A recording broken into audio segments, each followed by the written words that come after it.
Two. Welcome to this special episode of the YAHOWAH blog.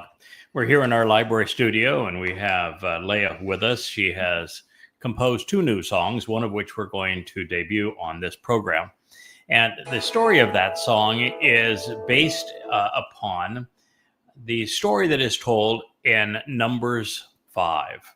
Numbers 5 is known as the account of the adulterous woman, but that is misleading because Yes. there is no adultery involved here. Nope.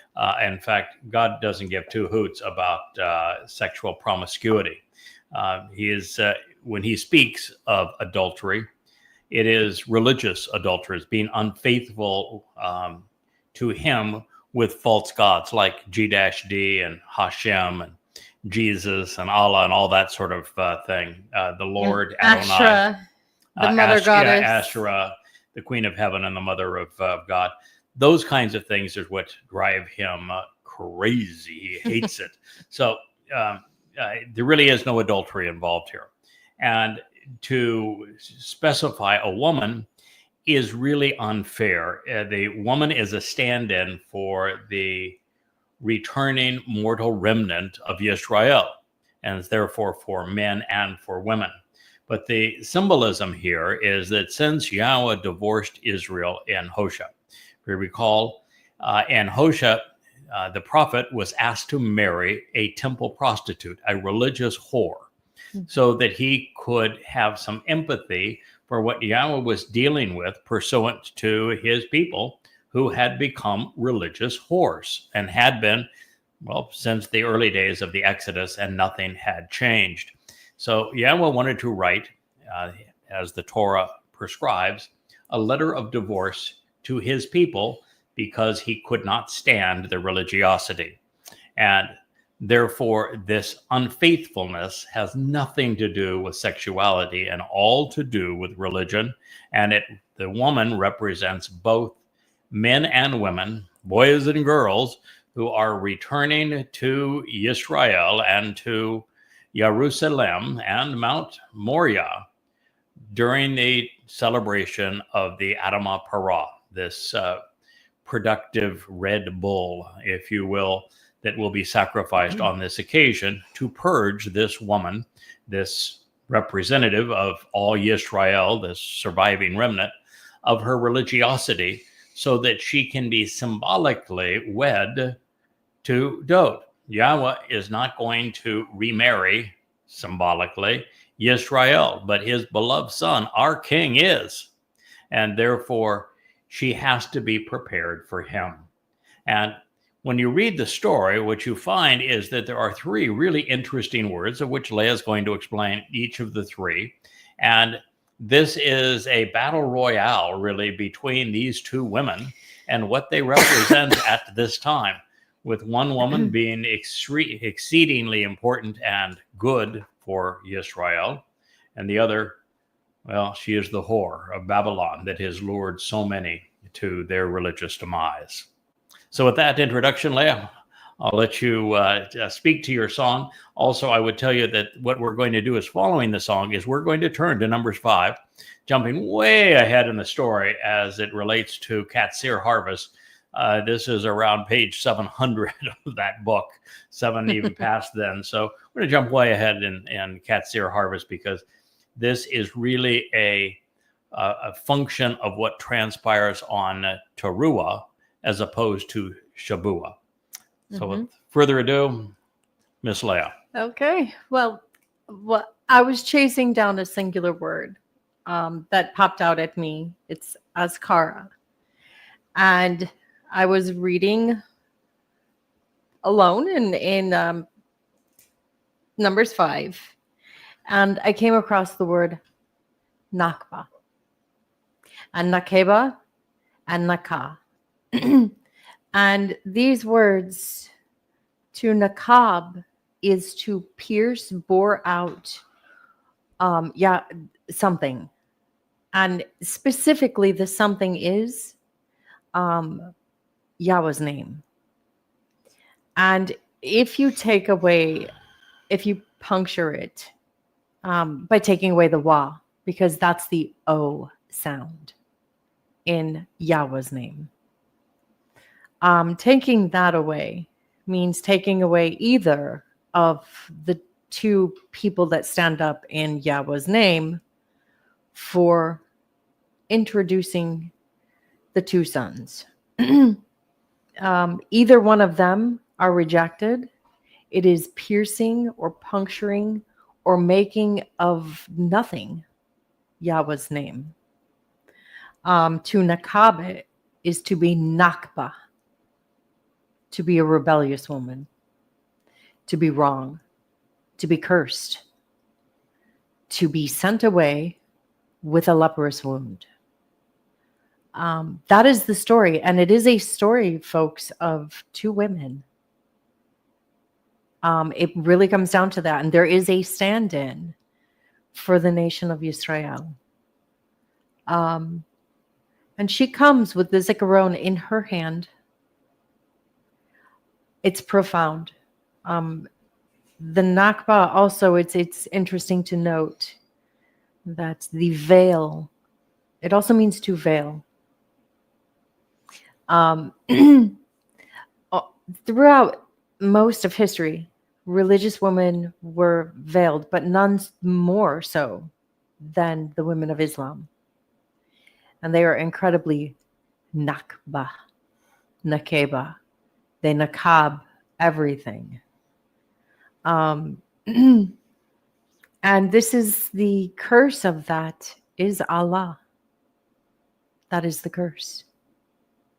Literally, Allah is literally. Literally in the Hebrew, Allah is a curse, and Allah in this case is the curse that the women are demeaned because of Allah. Mm-hmm. Yes. And this goes to the sacrifice of a bull, a goat, a ram, and a pigeon. We will find later. Stick a pin in that. We'll get back to that. The song I created is based on Numbers 5, Wakar 24, 19 through 24, and new translations that Yada has done, which I happen to be a fly on the wall. I get first read through. So I'm going to introduce the song called Nakba. It is the story of a bride, the whore, and a beast. If we would.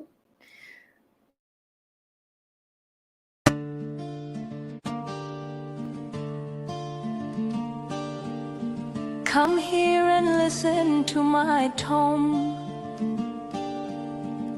I'll give you things you have not known. Open the door and I'll tell you more as you stand at the threshold. You say that my man's not true. His voice you crave all through the night. I say naka to the woman that he sets free. And I say knock up the one who bore out a hole where happiness goes. Two women in the love story, who could they be?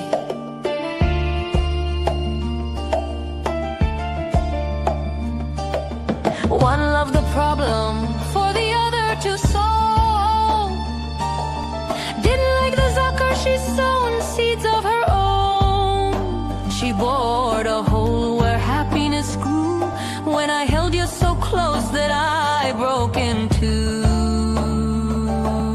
Naka to the nakar who set her free. 1 times 7 it shall be.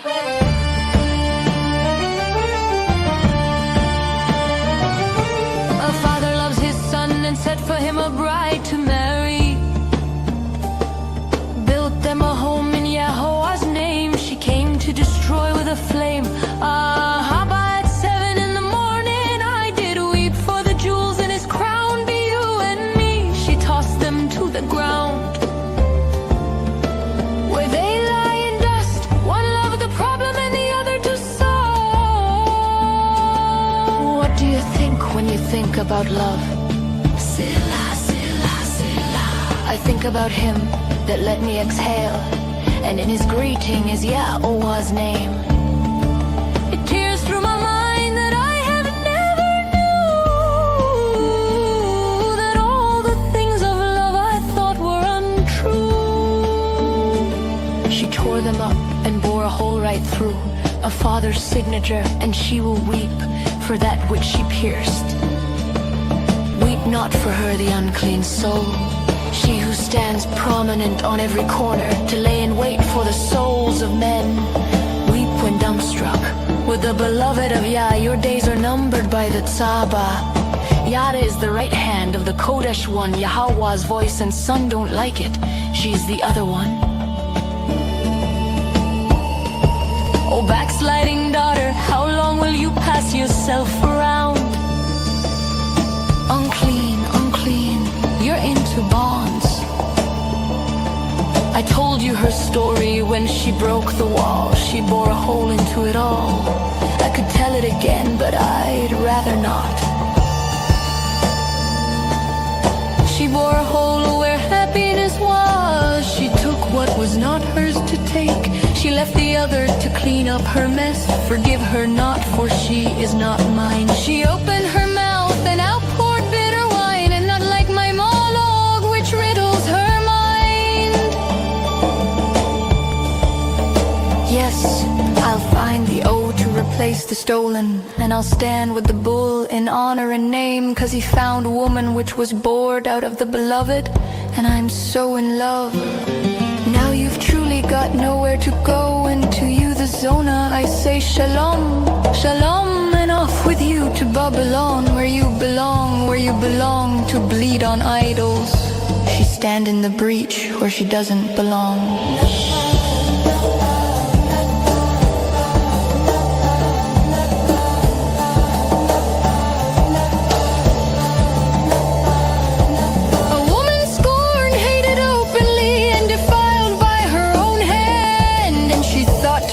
Out to the tree of life, only it is not there for her.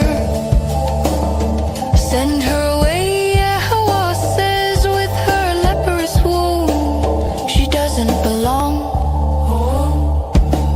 Now I got a stone in this song, and I'm going to scream from the top of my lungs. She bore a hole where happiness goes. Now I got a hole where the O used to go, with a stone on my bosom where my heart used to go. Oh, on my tongue I am going to place the happiness where she you won't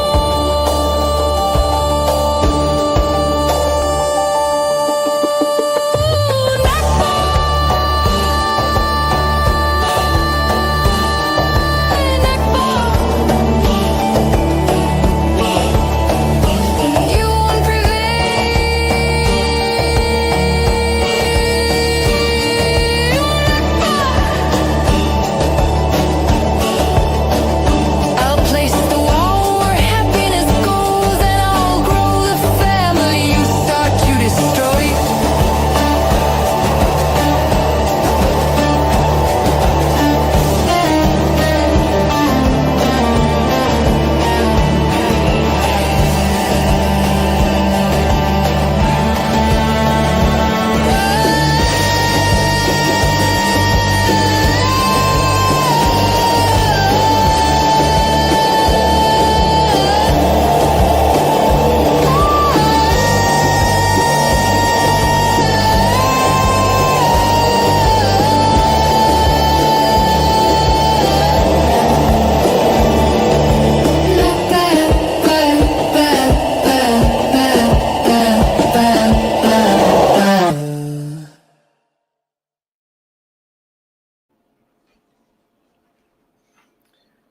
Well, just on its own merits, it is a beautiful song. It's beautifully scored. The visuals are dramatic. I would make one change, which is that when it's showing the Christian implications of the Mother Goddess, the Mother of God and the Queen of Heaven, I have a better image for you to Oh. put there. Absolutely. It is the new Pope bowing down before a statue of Gee. Mary, the Mother of God, and the Oh, Queen that's perfect. and the Queen of Heaven. It drives that point home. Oh, yeah.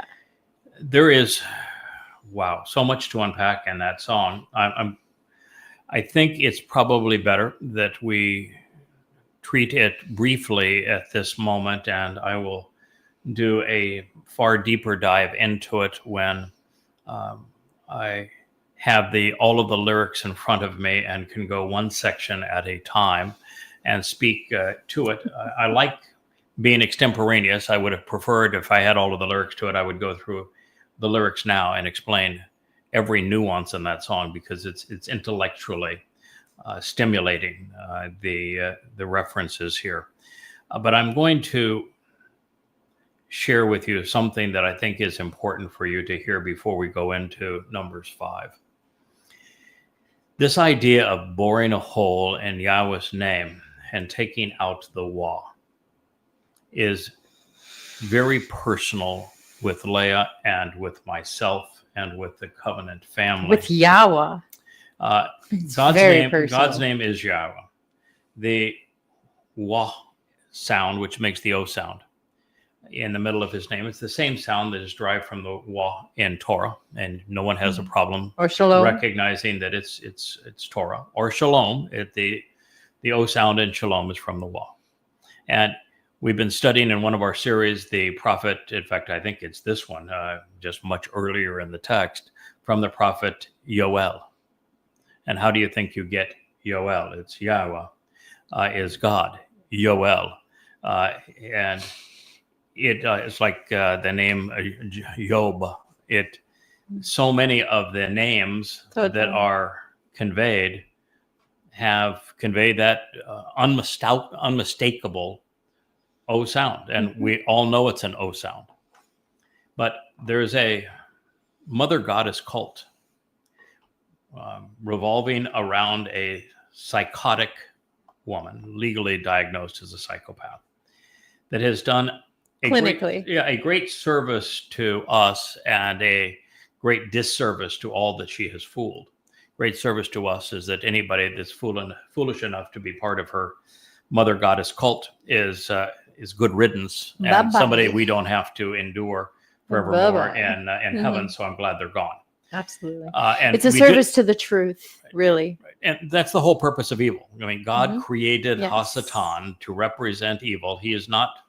His programming is not dysfunctional. He's doing exactly as he was programmed to do. He is the one who fooled Chawah in the garden by inappropriately rendering Yahweh's testimony. And he is the author of Christianity and of Judaism and of Islam and of this cult. And so he serves a purpose. He is the filter. He is the distraction that prevents eternity with Yahweh turning out to be as ugly as life is now here on earth, plagued as it is by religion and politics and conspiracy and all manner of militarism. And in this particular case, to differentiate themselves from what they had learned, they changed Yahweh's name. And they took out the O sound. They made it Yahweh, and boring a hole right in the middle of his name. Now, that Wah in his name is very important. It is the tent peg that secures his name. That tent peg speaks of increasing and adding to. It speaks of securing and enlarging the tabernacle of the restoring witness, which is where we meet with God and encounter him. And that is what that tent peg does. It anchors God's story. It enlarges the tent for his family. It secures his family in the truth. And it adds to those two people that are represented standing on either side of his name. And the Wah, which is a conjunction, brings them together. That's right. And would you say that both sons would add to the family? Because I think some people get it real twisted. Right. No, it's both. There are two people that are represented in Yahweh's name. They are the greater and lesser luminaries of the creation account that are signs for the Moed. They're both referred to as sons of God, with Dod representing the greater luminary, who is Yahweh's firstborn son, and the other being the lesser luminary. The difference between the two is monumental, mind you. Dod is our returning king, and the lesser luminary is strictly his herald. The one who, like the moon, reflects the sun's light, doesn't generate any light on its own. It just reflects the sun's light, particularly piercing the darkness, which is the time we live in now. So to remove the reference to either of these two men, who are the only two men who actually fulfill sacrifices during the Moed, That's right. to resolve the guilt of God's people. This adulterous woman is purged of her religious infidelity because of the sacrifice of the Adam of Parah on Towrah. And only because of that. Right. And those who benefit from the Qatsyr-Harvest, which is upcoming, and then the Towrah ingathering, are called into God's home only because Dod was the other man who fulfilled a Moed Mikre, and fulfilling Pesach, Matzah, and Makodim. Dod as the Passover lamb, Yada as the bloodied and productive bull. This is God's story, and he repeats it throughout the Torah, throughout the prophets, and he wants us to know it. I'm rendering now the story that begins in Numbers, Bamidbar, in the wilderness, 11, 12, 13, 14, 15, and ends in 19 and 20. And it is... Actually, it begins in Kara 1 and then goes to Numbers and so on. It's the same story told a different way. God tells the story from many different angles, but it is the story of this powerful lamb, the Ram of God, and this bull. And what do they offer to Israel to resolve Israel's, as God says, your horse? God currently views Israel as the walking dead and as whores. And so this is the resolution, to prepare that mortal remnant of Israel for Dod's return, so that she can experience this wonderful homecoming on Yom Kippurim. So that is the story that God's telling, and we had the really the benefit of having this leprous whore, psychopath, who once was manipulative in our midst, and was so troublesome. That's a nice way of saying it. And then after stealing from Leah and myself, and with us being the single most supportive individuals in her life ever, she went crazy, and she was able to lure away who knows how many people, but who cares? Actually, the more the better. Yes. Not for them, but if you were susceptible to such stupidity, then I'm glad you're no longer part of the covenant family. And so here we are, and we are reading this story because it is the same story that is presented in Numbers 11, when Moshe said, I can't deal with these people. They are way too obnoxious. Yep. And I just can't do this anymore. God, kill me. I don't want to. Can we know? I don't want to be part of this anymore. Yeah. And God not only didn't chastise Moshe for giving up, he agreed with him, but he said, I'm going to resolve this problem. I'm going to give you a team of people who are going to work as a means to relieve the burden. Deflect the pressure. Of the annoying nature of the people. You're still the only one that's going to speak for me. However, that's just to get them to the promised land. And this team is going to be girded such that they can deflect the animosity to people because they are really annoying. Then Numbers 12 is worse, where now the annoyance is a fractured family. Yeah. Miriam and Aaron, Moshe's brother and sister, attack their brother Moshe based upon his wife as just as a means to undermine him and to be mean, which is what this leprous hornets cult did to my wife to undermine my relationship with Yahowah. And then they claimed we too speak for God. Oh, and sure they did. made the exact same claim, just as it's prophetically. In fact, explained. have you heard they've rewritten Genesis? Yes, they have. Oh, wow. Yeah, they rewrote Genesis to include Mother God. Of course, there is no mention of a Mother God anywhere because God is always presents himself as our Father. Yahowah is a masculine name. Every aspect of his nature is conveyed as a parent, as a father figure. And what they want to extrapolate as Mother God is a ruach, which is not a separate part of Yahowah. He has a nephesh, he has a ruach.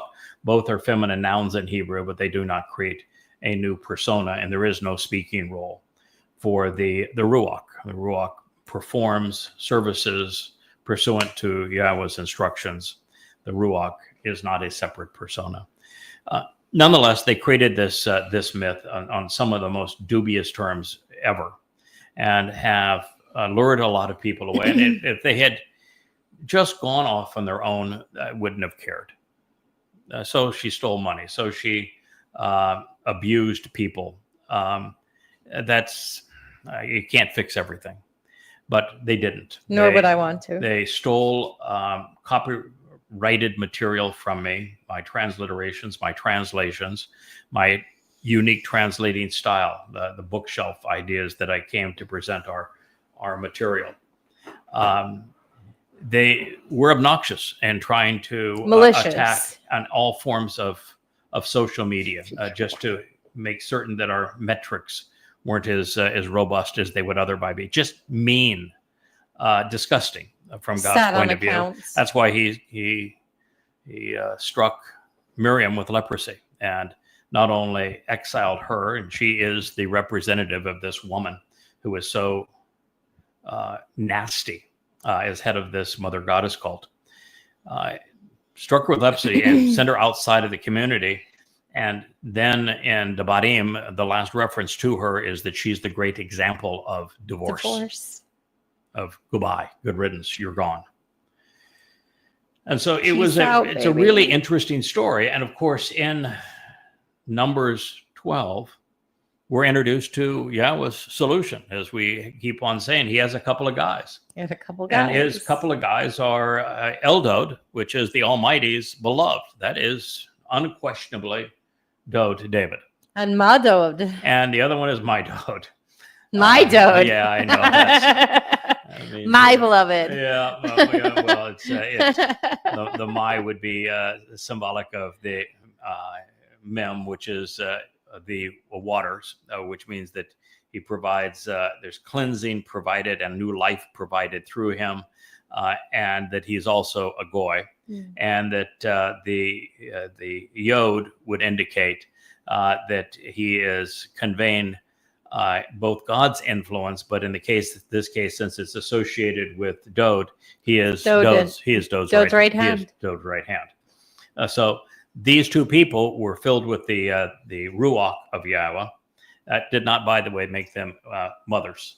No. You know what all this screams to me? Girls. It screams mommy issues. Oh, of course. Well, it screams, I have a miserable life, and I am desperate for to be important somehow. So I'm going to create a mommy figure that everybody can worship me. I'll build a temple to myself. Then that is, she built a temple to her. Well, she had some help building a temple. Oh, sure she did. A temple builder who is now the subject of Numbers 15. Yes. Yes. So he's and also Kara 24. Yeah, he's going to find and both. It's the same exact guy. Same fate. Same guy is going to. She has a builder. What his fate is too, as we push forward with this. So that's Numbers 12. And then you move into. Well, they were desperate to make it in Torah. Guess what? Yeah, they did. Wow. Numbers 13. Then is the story of what's called the spies, and we're going to find as I'm going to present this in future shows that every aspect of the word for spies tells about this story. This woman wanted to be a songbird. She wanted to be the gazelle, the great first the gazelle, and then the shore. And the word for spy is also the word for this both pigeon and for the dove. It's the word for circular reasoning, and it is also the word that they have tried to write out of God's story, because I represent a character. Not that one should envy that, not that I'm bragging, because, well, the bull is one of the two animals sacrificed, which they would say, well, that's not possible because there's no human sacrifice. And then you'd say, all right, then you don't understand the nature of the sacrifice that Dode made as the Passover lamb, and the fact it was just his corporeal body, not his soul, not that his, means you're also boring out. And so you have no clue as to what you're talking about. The body was symbolic of the lamb. An animal has a bashar body, an animal has a nefesh soul, but in the case of Dode, the nefesh soul was not sacrificed. It carried our guilt into Sheol. And the same thing will be true with the Adamah Parah. Beautiful symbolism, though, in both of these two events. So that's the story of Numbers 13, is that the spies go in and they come out and they are really miserable. And there's and liars. Wonderful. Wait a minute, they're complete, utter liars. They say that they saw the Nephilim in the land. The Nephilim are those that Yahweh wiped out outside of Eden during the flood. And so there are no more Nephilim. So they could not have seen them. But just nonetheless, doesn't stop them from making it up. They talk about them, and then Yahweh uses in the fall the verbal root of the word, which means to be cast down and fall down, to mock them because of their. You don't want to go mano a mano or mano a gato with Yahweh. You are going to get your clock cleaned, and they for good reason too. Yeah. And so you read this, and you also are exposed to Moshe not recovering yet from his meltdown in Numbers 11 and the assault against him in Numbers 12 by his own family. And his send-off speech is really poor, but you learn a lot, which reinforces this idea that a prophet needs to be accurate regarding their portrayals of future and past history. But when they speak based upon their own experiences and their own personalities and the like, they're an ongoing process of learning themselves. And Moshe would grow beyond this, but this was not his best moment, not by a million years. And in fact, it was this point really that Yahweh decided, Moshe, you're not going in either. There'd only be two of the men that had made it this far early in the Exodus that would enter the promised land. Then you get into Numbers 14, which is, you don't want to overuse the term to say that it's the most despicable episode in Israel's life, in Israel's existence, because there's so many of them. But it is, there's plenty. It is really, really it's despicable. A bad one. Yeah, it's pretty despicable. The children of Israel had to say, and the only guy that stood up and made a difference was Caleb, a guy whose name means all heart, which in Hebrew would mean he's totally judgmental. He's really an extraordinary guy, but all the rest of them were repulsive. And it's that story and how God responds to them. And he essentially says, Israel, you're no longer mine. I want nothing to do with you. Washed his hands of her. You're as good as dead to me, and my view of you is that you're horse. So this idea, it's an important idea because it takes our attention to the adulterous woman here, that he's calling the men who spoke out against him prostitutes and whores, using a term that's also appropriate for adultery. And it was because of their religiosity when they thought that they could change the word of God to speak for God and be bigger than God and say, we don't want God's gift. So we're going back to slavery.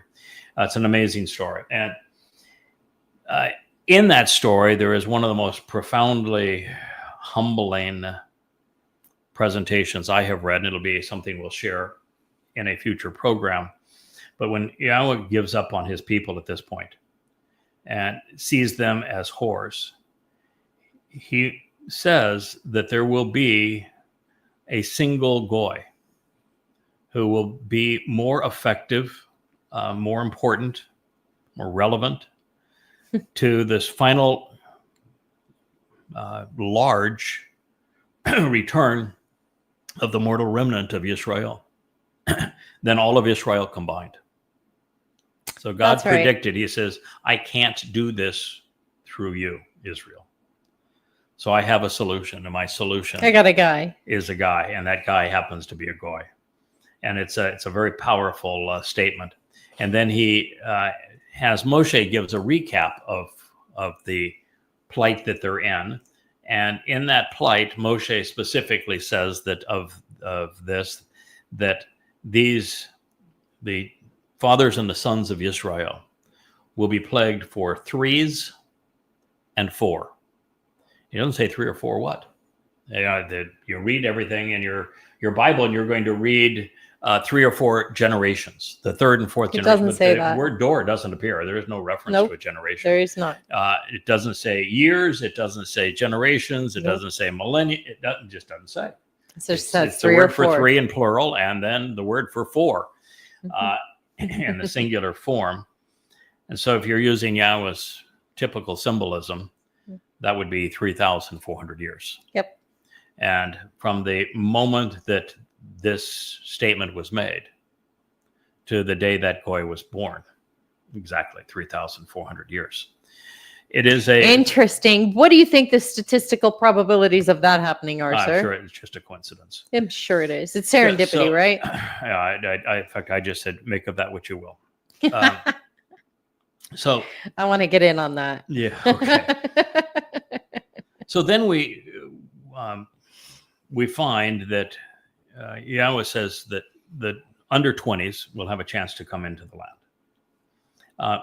But that everybody over 20, with exception of Yosha ben Nun and Caleb, who was of the tribe of guess who? Caleb. Yehuda. Oh. Yeah, Caleb represents Dod in this story. He's from the tribe of Yahud. So they, he tells them that it's only the less than 20s that are going to make it into the land, but it's going to be 40 years before they have that opportunity.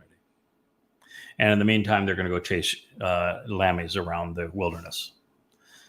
That's going to be, and it's going to be a bitter time for them. And so the adults all said, well, the heck with God. We're going to go in that just because we said we wanted to run away from the land. Now that God has said that we can't get into it, we're going to show him. And so they tried to enter the land. They got slaughtered, literally slaughtered, which is exactly what God said was going to happen to them. So it's a very powerful story. And then you get into the 15th chapter, and there's this abrupt change that isn't a change at all. Yahweh says, when you speaking now to those 20-somethings, that under 20s, that are 40 years from getting into the land, that when you get into the land, this is what you're going to do to resolve the mess you have just made that have separated us. And this resolution revolves around 3. And principally 2, with the 3rd contributing in the end. And it's a bull. It is a lamb. And it is a goat. The bull is Yada. The lamb, of course, is Dod. And the goat is Elia. And God goes to great lengths to talk about their voluntary and loving sacrifice that they offer on behalf of the people. It is a gift. For reconciliation and the nature of this gift. And it is, I would say that God's presentation, since it is rendered in very long, complicated sentences, may only be for the mature, for those who are exceedingly thoughtful and Interested. and are focused and interested, because every nuance is riveting of it and speaks of what God's going to do to resolve this problem. Mm-hmm. But In great detail. from that point, then the next thing that is raised is that there is this fellow that's tearing up trees Yeah, there is. on a Shabat. And they say, well, what should we do? And God says, stone him to death. And no one's ever understood why God would react so strongly to a guy. It's always translated, he's picking up sticks, but the word there is etz, and etz means tree. It's a tree. In Hebrew. And so, why did God respond? And this is now, they've just called God's land, the land which is now Israel, disgusting. They vile. They would prefer, they said they'd prefer to die than live with God there. Now, so after all of that, why would you stone a guy for uprooting trees? And because there's two important trees in the story. The tree of lives Yeah. and the tree of good That and is true. evil. That is correct. Those are the two trees. And they are the bull and the And lamb. the lamb. The lamb is the tree of lives. Passover opens the door of life. Yada is the tree of knowledge. That's what yada means. Mhm. And it is only the tree of knowledge of good and bad that gives you the opportunity to come back to the tree of lives. That's right. Dode. And so it's just like the sun, light being reflected by the moon. Mhm. The tree of the knowledge of good and evils explains the nature of the tree of lives. That's And God's story is so beautifully interwoven. told and Mhm. interwoven. And it's one of those things you're really not in a position to understand it until you have spent a score of years translating it, examining it, looking at every letter of every word under an etymological microscope, so that you know the etymology of every single word. Or you could just learn from the verbal best and have a very open mind and treat the text with absolute integrity. Yeah. So that is, till you've done that, and you've written these 35 books that are behind me, you don't have the foundation. No.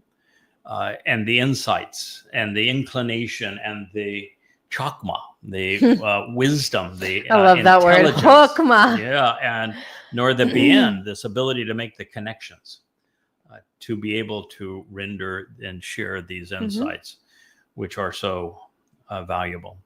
So anyway, that's where we are in this text. That song speaks to all of these things, but it also speaks to the story of what we call the adulterous woman, understanding that is the name we're using for it because that's the name that people are familiar with. It's Numbers 5.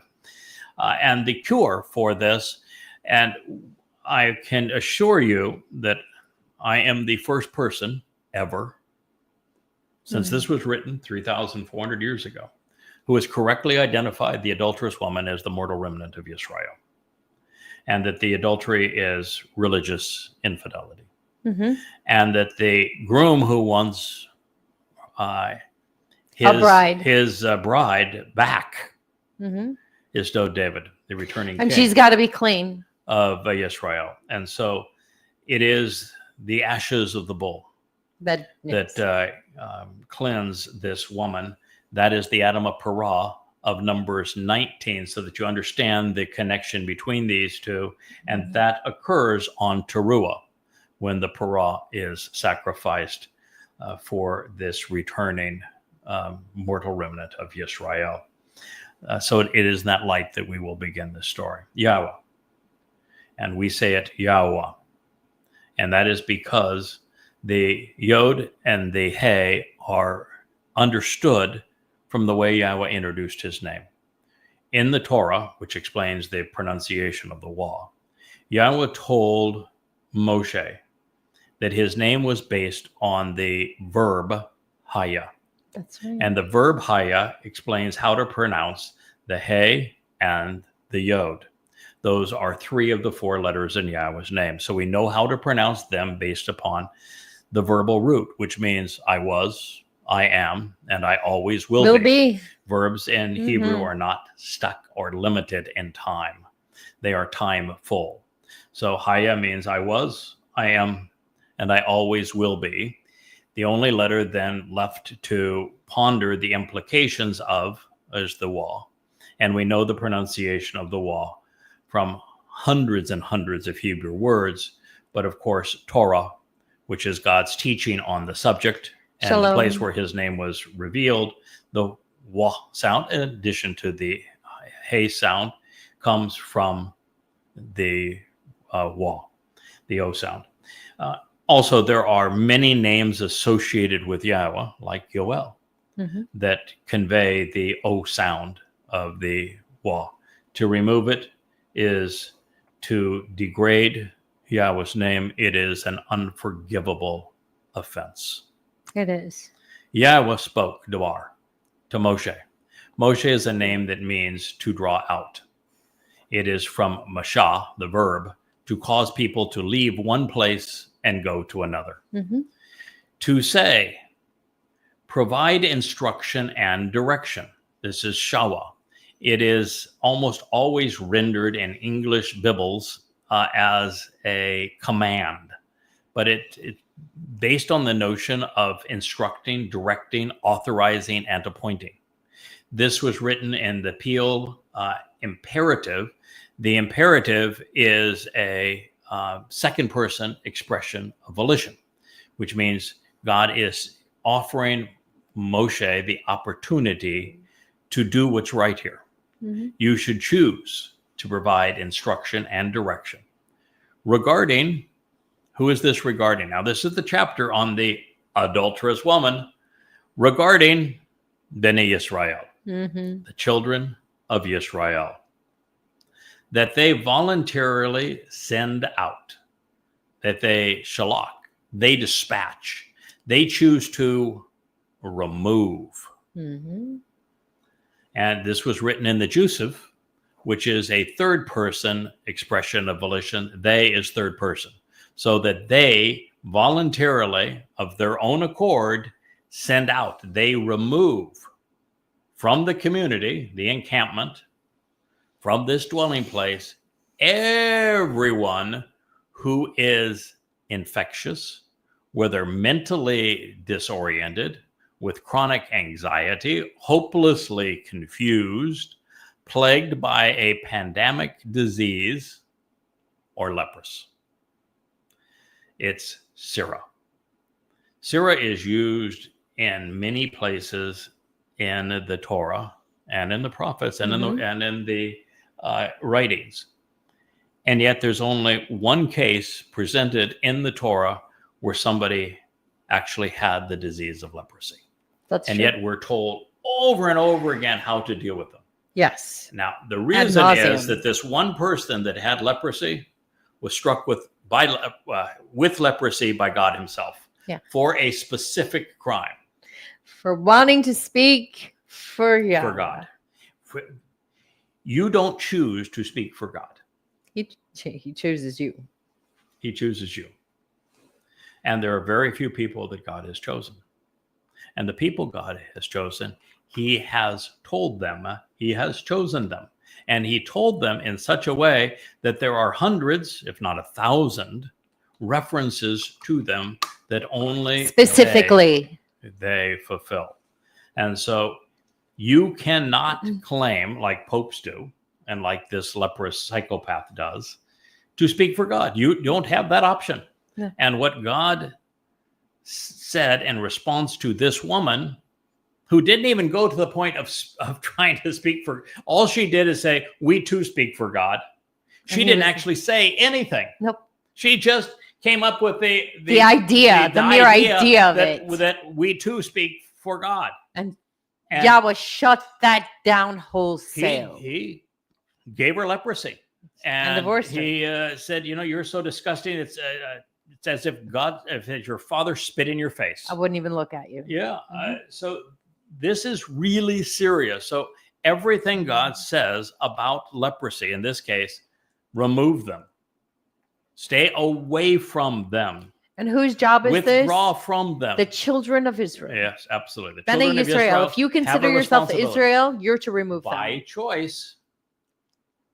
In other words, you don't do it, you're going to catch leprosy too. You're going to be infected with the same It's infectious. pandemic disease. So this is only one person had it. She got it because she claimed that after besmirching Moshe's wife, who Yahweh had authorized to speak for him, not her wife, but Moshe himself. And she claimed to speak for God along with Moshe, and God said, "The hell you do," and struck her with leprosy. So anybody who is and plagued threw her out of the camp with a disease, a mental disorder, including leprosy, in addition to anyone with oozing sores, discharging copious amounts of pus, including those with a venereal disease or covered in boils. God is using here skin infections to say that the disease that causes people to rebel against him, to speak over his chosen implements, should be as visible to you as a skin lesion, as a boil. These things, like that ugly dome on the Temple Mount, it is a skin lesion. It is a boil that ought to be lanced. I'd be happy to push the plunger for you. I want to push the button. I want to push the button. God is saying of the religious and those who arrogantly and you should treat them as a third level quarantine infectious disease, and who practice whoredom from God's point of view, the worst kind of whoredom, which is to mislead based upon claiming to speak for him. That's right. That these individuals should be so obvious to you that you will recognize them just by looking at them. They're infected, as well as anyone whose soul is contaminated, polluted, defiled, or any other corruption associated with religious idolatry, including both male and female. So this chapter on the adulterous woman, Zakar, not about women. Makeba. It's about Nakba. everyone. Nakiba. Yeah. Nakiba. That's one of those three words that Leah was drawing our attention to. Nakiba. And in this case, how would you define it, Leah? Beyond it is a one who is in abject rebellion. One who is really accursed, an accursed person. That is someone who takes and perverts and twists Yahweh's nature, his plan, his path, or his people. You are Nakba. That's it. That's all. There's no coming back from it. Yeah, it's a really negative term. Zakar, on the other hand, is a memorable man. So it is in almost all cases, a very positive term. You can be a memorable man and be awful. Adolf Hitler was a memorable man, and he was awful. Donald Trump is a highly memorable man, and he's the Antichrist. Horrible. There are some memorable men. You would probably know some too. They're rich that have ever signed their name to uprooting the tree of the knowledge of right and wrong, good and bad. The same ones that pierce Yahweh's name. Yes. Remove the Wah. How stupid. Rewriting his testimony. You want to remove the Wah from his name? That's Nakba. That's Nakba. Yep. So you should constantly send them away to outside the encampment. So if it's a notorious person, infamous man, or a unclean woman, you should constantly send them away to outside the encampment, putting them apart from where the community is living. Don't associate with them. Now, I'm happy, delighted. That's the thing that I just come to realize by all of this, that they exist because we need a filter. What I have done in the last 24 years is to write these 35 books that you see around me that provide direct access to God, so that you know who he is, what he's offering, what he's expecting in return, and everything you need to know about how to form a relationship with him. The worst thing that could possibly happen if there's no filter, there's not somebody out there that is providing obstacles and luring. No, providing the service that Aaron provided to be Right, the the alternative. Yeah, exactly right. Bravo. Bravo. Which that is necessary. It is necessary. That is why. Because it takes away Hasatan- all the lazy thinkers, Yeah, that's why all Hasatan- the immoral, Mhm. all the twisted, all the ones who would do this later on. Just take them all That's now. exactly why They're yours. Hasatan was allowed into the garden. And they were never Yahwehs. You'd have to have a filter, a means That's right. to give those who have not thought it all through, who are not reliable, who are not dependable, who are not honorable. You have to have Something that's more palatable to miserability in them. their life. In fact, in this particular rebellious group, most all of them came from conspiracy. They were all part of a really nasty conspiracy cult. Oh wait, no, they've reunited. Now Yeah. they're a big happy family together. So I was Right. right about the evil branch. It's all one branch It's now. all one branch. Yeah.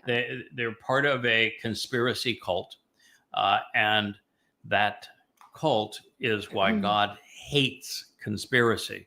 And so this is what That was just for you, This Brian. is what we're dealing with. And there have been a lot of studies on conspiracy, Yes. and the conclusion is consistent. Mhm. 100% of those who are involved in conspiracy, whether they be young or old, liberal or From any conservative, socioeconomic background, it doesn't matter. rich or poor, Yep. of any nationality or race, Mhm. there's only one common thread between all of them. They have It's psychological. miserable, unfulfilling lives. And this woman And they that want runs they this cult seek to has had the blame most someone miserable or life feel you can even special. imagine. And she, of course, picks herself as a victim, not recognizing that, of course, she is always on the losing end because of what she does to others, because she's so disgusting and manipulating others. But they all have miserable, unfulfilling lives, and they're looking for someone to blame for their miserable, unfulfilled lives. So they pick somebody who is successful and try to tear them down. That is the nature of all conspiracies. Or they try to wear them like a human skin and just look like we're wearing a cheap suit. Either So way, you it's should disgusting. consistently send them away to outside the encampment, putting them apart from where the community is living, so that they do not contaminate, corrupt, or infect the community. In which, for the benefit of the relationship and to show the correct path to get the most out of life, I dwell in their midst. So God is saying, I don't want anything to do with them. So since I'm dwelling in your midst, you have to remove them. Did you hear It's that, kids? It's either You are in charge of getting rid of them. it's either you Not mommy or daddy. It's the it's- children of it's- Israel. Your choice is you can Get 'em out of be here. with me or with them, but you can't have both. Cannot have both. So be careful. If you choose them, Mm. it is goodbye to you. For a home, now this, by the way, is what I've been saying for decades. The only sane approach to a deadly pandemic, like Islam, for example, is to quarantine it. Similarly, Israelis should isolate the Haredim so that their delusions do not Absolutely. spread. They should do the same thing to the Marxists, by the way, too. Oh, yeah. I'd wall off, Tel Aviv, and I'd wall off the areas around Jerusalem in particular, where the Haredim have congregated, and say, you want to go In their ghettos. and delude one another, go ahead and do so. Just don't affect the rest of us.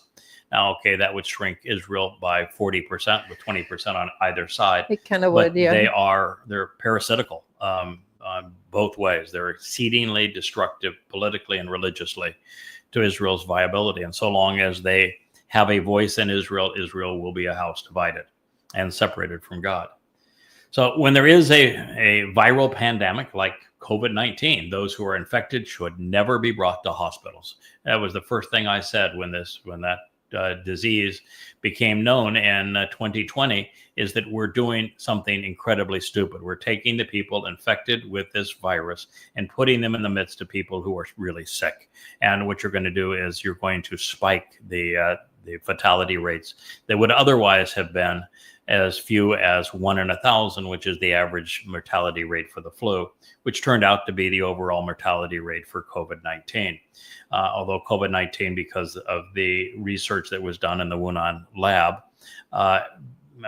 had a far more effective triggering mechanism that made it much more difficult to shed. And it was a virus that was a blend of 3 viruses. It was kind of like a delicatessen of viruses, where it had the old SARS virus, Ebola, and HIV all blended together. Recombinant. But the fact is, you just don't bring sick people into a place where there are sick people. No, you get them out of or there. Where your children are, or where your elderly are. Get them get them out. You get them out. It's not that you ignore them. You just get them out. You withdraw them from the community so that the community is not at risk in killing everybody. There are copious reasons that God is steadfast as an advocate of Kodesh, which is separation. For a home and community to be safe, we are most compassionate and wise when we remove those who are unhealthy. Mm-hmm. They can and should be treated, but apart from the community. In some cases, there is no treatment, like when Angela Merkel decided that she lied about Islam and brought Muslims into Europe. They have destroyed Europe, and there is no turning back from what she has done. It's Europe's over. There's nothing now that can be done to save Europe. And therefore, this reads, the children of Israel did so and sent them out such that they were apart in a public place outside of the encampment and community, consistent with the beneficial manner Yahweh had spoken to Moshe. The family engaging and enduring with God did what was right. That didn't last very long. Nope. This is still early. This is Numbers early 5. in the story, babes. This is Numbers 5:4. Yahweh spoke to Moshe to say, declare this to the children of Israel, branded with a stigma, as a sign of being possessed and controlled by another, is a man or a woman who chooses to continually act upon or habitually engage in any part of that which is offensive and wrong, with ensuing guilt for having missed the way or leading others astray. I would say we made it pretty public. Now, in terms of leading people astray, there's only one institution that does that pursuant to God. Religion. That's it. By acting in an adulterous and unfaithful manner. So now he's using a term that would convey unfaithful, treacherous, adulterous, and it's ma'al. God is associating infidelity, defiance against him, treachery, and adultery with misleading people, leading them astray, which is a religious undertaking. Yeah, it is. So by acting in an adulterous and unfaithful manner, being defiant and treacherous by rising above Yahweh, what did the children of Israel do in Numbers 14 and 15? They said, to hell with what Yahweh says. We'll go climb that hill. We're going to go into the promised land. We don't need to listen to him. They did the same thing they've always done by effing themselves, thinking that they know better than Yahweh. They gave God the bird and spit in his face. That's right. By the way, God didn't like it. No, not very much. Rising above Yahweh, the soul of this descendant of Adam will be deemed guilty, and they will suffer the consequence of this. Now, the consequence can be anything from at the end of their mortal life, they will die. It can be before their mortal life would normally transpire. Yeah. They're going to get killed. And it could also be that they're actually not going to die. They'll die a physical death, but they're going to spend eternity incarcerated in Sheol because of the severity of their religious crime. Like boring a hole out of Yahweh's name? That would be such a crime. changing Yahweh's name in any way diminishing it is unforgivable. In fact, they actually went as far as to rewrite much of Bereshith to assert their religious agenda.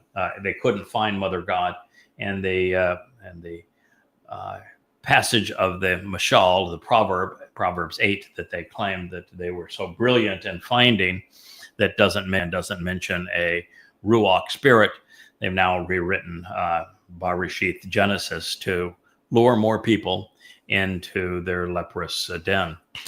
So, yeah, thank you. On their own initiative, unaffected by others, they should understand, acknowledge, and then cast aside their guilt for having been wrong and misleading, such that they engaged in the wrong things up to this point.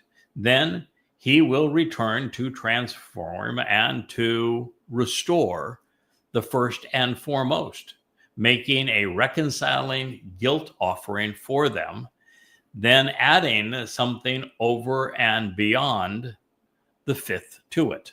That's a whole lot to unpack there. Yes. And so for the benefit of the relationship, he will offer this as a gift at the proper point in time for the one who was guilty and liable for wrongdoing. Yeah. Numbers 5:7. Well, this is actually a simple and straightforward process.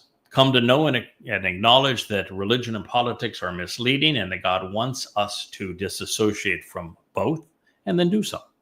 Cast these villains aside. Recognize that Yahweh has a plan to resolve the guilt incurred prior to accepting the truth about him and his way.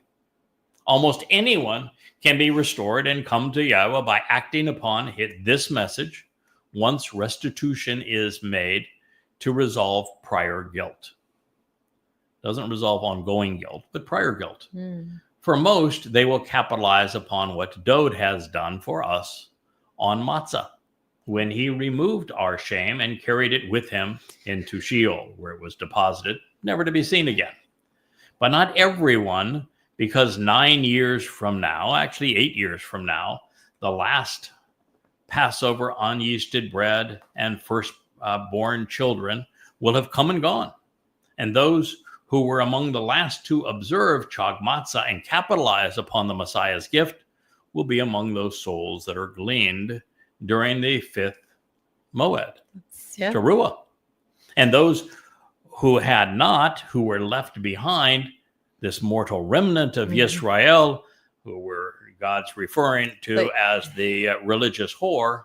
Yeah, they get a second chance for romance. They get a second chance for romance. Right there. Dode the king, with Yahweh using Yada to serve as the Adamah Parah. It is this sacrifice, as what's called the red heifer, that will provide the final opportunity to come clean and come home. Therefore, in the preamble to the story of the adulterous woman, Yahweh is revealing that there will be a time when those who were deliberately passed over and excluded from participating in that fifth Moed, Towrah, due to their lingering guilt, and who have failed to avail themselves of Dode's sacrifice, fulfillment of Pesach, Matzah, and Bekorim, will need immediate restitution. For this, Yahweh's foremost reconciler will offer to take their guilt upon himself and have it obliterated along with what is left of his Bashar, mortal body. Now, Yahweh in Numbers 19 speaks of this as being a wonderful and miraculous occurrence. He is thrilled. And it's not wonderful and miraculous because of a man sacrificing his body. Nope. It's what God does with it that matters.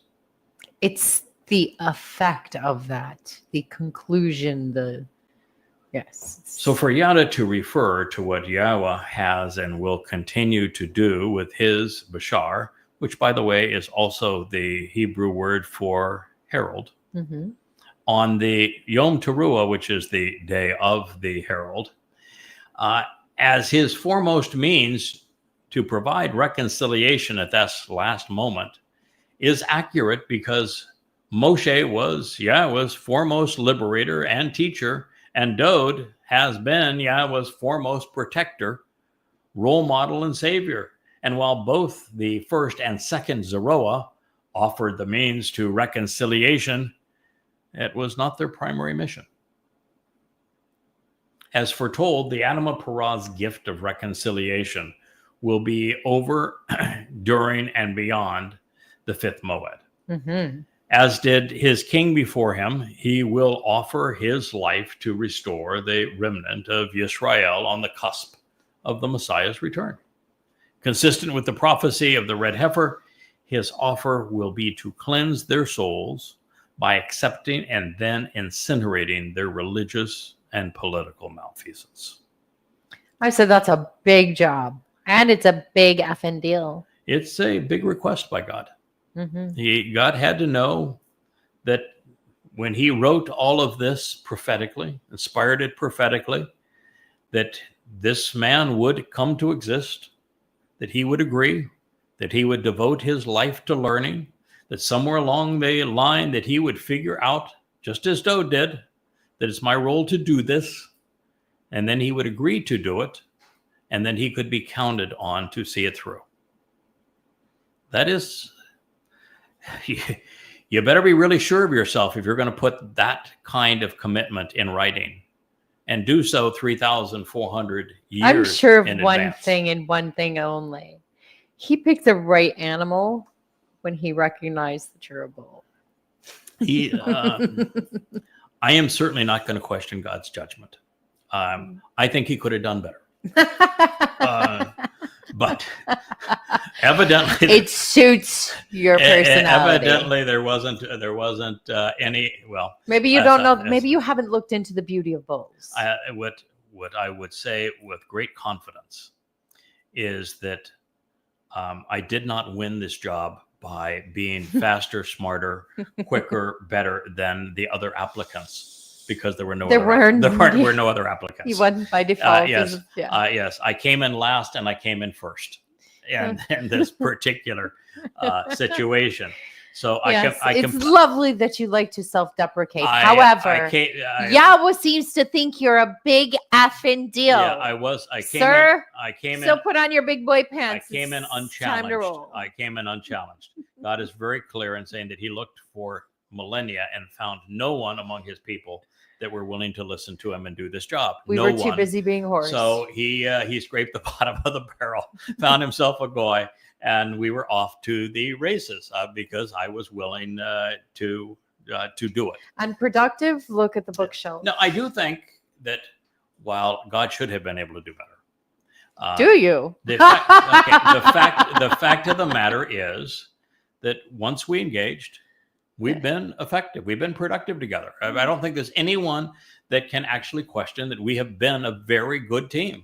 I think so. I've served God with every ounce of my devotion, and I will, when this is over, which I'm not sure it's ever over. I think with God, it just continues. Leolam, forever's forever. Yes, and God is quite good at this idea. I don't want you to get bored. Yeah. And I want you to reach your full potential. And the best way to accomplish that would be for you to, for me to up the ante every step of the way. So just when you you never do get comfortable with what God is requesting, but just when you process what God is requesting. Yeah, he'll put something new. He put something new. So you're never going to get bored. This is just the way it is. I am told by my beloved producer. Wrap it up, Buttercup. Yes, that we need to wrap this up because we do have a show that wrap it up, Buttercup. Is this evening. It's hard for me to do this because of the fact that I do dearly love that song. I think it's my favorite song that you produced thus far. Thank you. There's so much to share about the basis for that song in Numbers 5. It is a story that I have not told with the layer of passion and detail that it requires. And I could stay here and talk about the basis of this for the next 20 hours and be in tears and smiling and passionate. This is really important. I'm going to leave it at this. Which is why I did the I'm gonna song. leave it at this, Leah. Okay. Most people believe that the Torah is a history book. No. I have come to know that it is a prophetic book. Yes. Virtually every story and event in the Torah did those who were part of that story very little good. Everything Yahweh said to the children of Israel during the Exodus had no value to them. They flipped God the bird.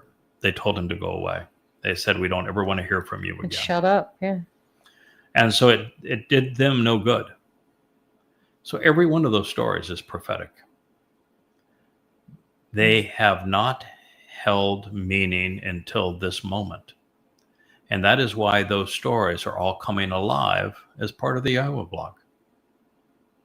God is now telling his story to his people the way he's always wanted it told. And these accounts are all prophecies for our time, for you, for me, for us, for now. Mm-hmm.